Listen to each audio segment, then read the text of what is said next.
If your gaming PC runs your favorite esports title at 80 FPS and sounds like a jet engine is taking off next to you, I have some bad news. You don't have a gaming rig, you have a very expensive space heater. It's loud, it's hot, and it's not delivering the performance you paid for. But don't worry, because today we're fixing that. In this video, we're going to lay out the blueprint for a truly smooth 108 OP and 144 OP gaming rig for 2025. And more importantly, I'm going to show you how to upgrade your current, maybe not so great collection of parts without wasting a single dollar. We're going to turn that noisy heater into a silent, high-performance gaming machine. So, what does smooth gaming actually mean? It's not just about a big number on your FPS counter. Smoothness is about consistency.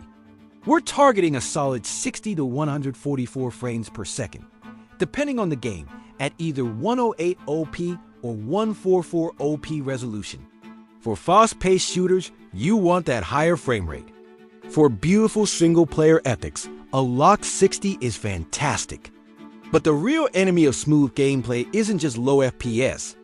It's frame time spikes. Those are the little stutters and hitches that make your game feel jittery, even when the FPS counter says it's high. These spikes usually happen because of an imbalanced system. The key to a great gaming experience is a balanced combination of your CPU, your GPU, and your RAM. It's a team effort. You can't just slap the most expensive, most powerful graphics card on the market into a system with an ancient processor and expect good results.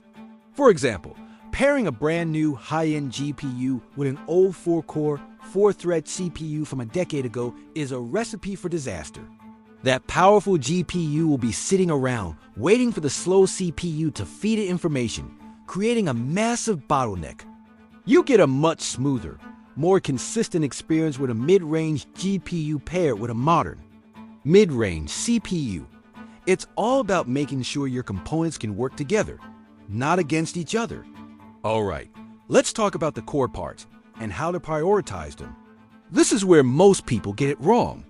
First up, the CPU, the brain of your PC. For gaming in 2025, you need enough cores and threads to handle modern game engines and background tasks. But this is crucial. If you only game, you do not need to overpay for a top-of-the-line 16-core monster. A solid 6-core or 8-core CPU from the last couple of generations will be more than enough to prevent bottlenecks and deliver a fantastic experience. Save that money for where it really counts, which brings us to step 2, the GPU, the graphics card. This is the heart of your gaming performance. Your choice here should be based entirely on your monitor's resolution and refresh rate, and the graphical settings you want to play at. If you have a 108 OP, 144 Hz monitor, you don't need a flagship card designed for 4K. Choose a GPU that can comfortably hit your performance targets like medium to high settings at your native resolution. This is the single biggest factor in your in-game frame rate. Step 3 is RAM. In 2025, 16 gigabytes is the minimum for a smooth gaming experience. 32 gigabytes is the sweet spot, giving you plenty of headroom for future games and multitasking. The most important thing is to run it in dual-channel mode. That means using 2 sticks of RAM, not 1. This simple step can give you a significant performance boost. Make sure the speed is decent for your platform, but don't obsess over the absolute fastest, most expensive kits. Finally, step 4, your storage. Your main drive, where your operating system and your favorite games are installed, absolutely must be a fast NVMe SSD. The days of running your main system off a spinning hard drive are over. The difference in loading times, system responsiveness, and even in-game asset streaming is night and day. A large, slower hard drive is fine for storing old files or media, but your OS and main games belong on an NVMe. Let's talk about the unsung heroes of a great PC: cooling, the case, and airflow. You can have the best parts in the world, but if they're overheating, they'll slow down, get loud, and become unstable.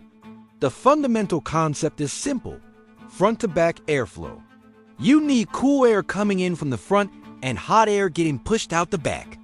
To achieve this, you want positive or neutral air pressure inside your case, which means you have at least as much air coming in as you have going out. At a bare minimum, you need one intake fan at the front and one exhaust fan at the back. This is why those cheap cases with solid front panels look cool but are terrible for performance. If air can't get in, your components will suffocate. Look for a case with a mesh front panel to allow for plenty of airflow. Another huge upgrade is your CPU cooler. The stock cooler that comes with your processor is often just barely adequate. For a small investment, a simple tower air cooler can dramatically lower your CPU temperatures, reduce noise, and allow your CPU to maintain its boost clocks for longer, giving you more performance. And please manage your cables. A giant mess of cables can block airflow, creating hot spots and making your fans work harder and louder. A clean build isn't just for looks, it's for performance. Now, let's get practical with smart upgrade paths. What if you're not building from scratch? Path A is for those of you who already own a pre-built PC or a mismatched collection of parts. Your first job is to identify the weakest link. Is your GPU struggling to keep up with your monitor? Is your old 4-core CPU maxed out in every game? Open up a monitoring tool while you play. If your GPU is constantly at 99% usage, while your CPU is barely breaking a sweat, your GPU is the bottleneck, and that's your first upgrade. If it's the other way around, you need a new CPU, which might also mean a new motherboard and RAM. Path B is for those building on a budget now with plans to upgrade later. The key here is to invest in the foundation. Start with a high-quality, reliable power supply with more wattage than you currently need. A good PSU will last you through multiple builds. Also, get a decent motherboard. It doesn't have to be the most expensive, but one with good power delivery and the features you well need down the line will make future CPU upgrades much easier. From there, you can follow a realistic sequence. Maybe you get a great GPU now and upgrade the CPU and RAM platform next year. Or you get a solid case, PSU, and motherboard now with a budget GPU and save up for a beastly graphics card later. Whatever you do, avoid the common traps. Don't spend $100 on expensive RGB fans if that money could get you a better GPU. Don't buy a 1200-watt power supply for a system that only needs 600 watts. And don't get a super fancy feature-packed motherboard if it means you have to settle for a weaker graphics card. Balance is everything. Okay, let's wrap this up with a quick-fire checklist to see if your rig is ready for 2025. 1. Is your GPU a good match for your monitor resolution and refresh rate? 2.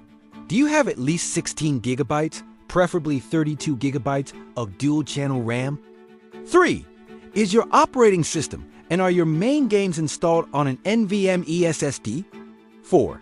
Do you have at least 2 case fans for airflow and a decent aftermarket CPU cooler?